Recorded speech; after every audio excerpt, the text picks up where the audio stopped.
Hello everybody, and thank you for tuning in to the weekly report. President Trump, stop bombing Yemen and exit the Middle East.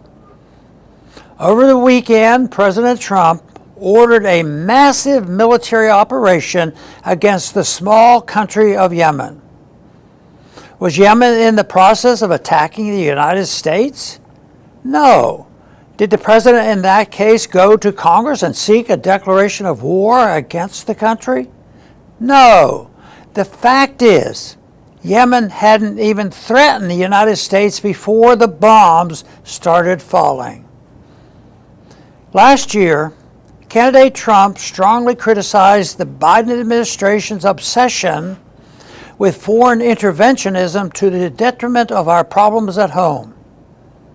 In an interview at the Libertarian National Convention, he criticized Biden's warmongering to podcaster Tim Pool, saying, "You can solve problems over a telephone. Instead, they start dropping bombs.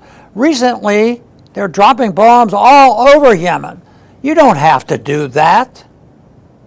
Yet, once in office, Trump turned to military force as his first option, since the Israeli-Hamas ceasefire plan negotiated by President Trump's special envoy Steve Witkoff, Yemen was left Red Sea shipping alone.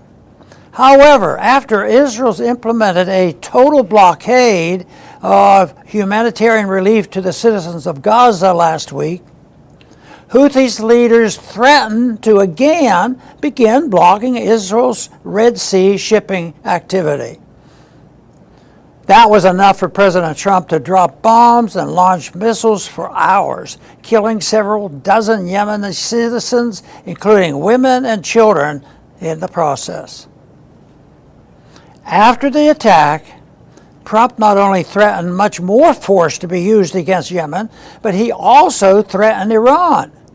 His national security advisor, Mike Waltz, added that the U.S. may start bombing Iranian ships in the area, a move that would certainly lead to a major Middle East war. Like recent Presidents Bush and Obama, candidate Trump promised peace after 4 years of Joe Biden's warmongering and World War III brinkmanship.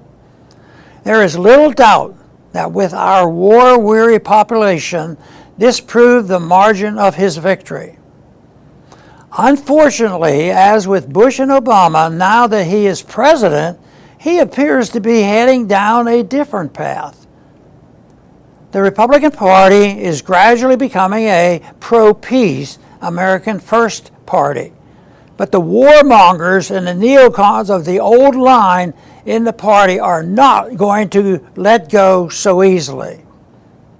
Unfortunately, many of these dead enders have found their way to senior positions in Trump's administration, with voices of restraint and non-intervention nearly nowhere in sight among his top tier of advisors. To solve the Yemen problem, we must understand it. Russia and Chinese ships, for example, are not being threatened because they are not enabling the Israeli demolition of Gaza. The slaughter there has been facilitated with U.S. money and U.S. weapons.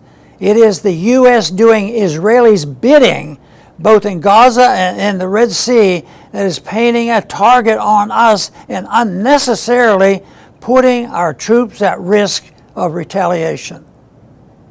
The U.S. government, starting with Biden and continuing now with Trump, seems eager to make this our war, even though, as Representative Thomas Massey pointed out over the weekend, Red Sea shipping is of minor importance to the U.S. economy.